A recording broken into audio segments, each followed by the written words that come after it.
Hi! In front of me is Motorola Moto G60S, and today I would like to show you how you can download and apply animated live wallpaper called Magic Fluids.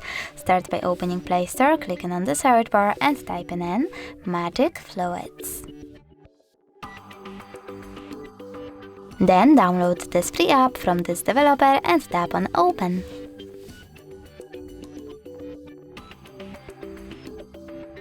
Over here you need to click on those three lines at the bottom right corner, select Settings and tap on I accept.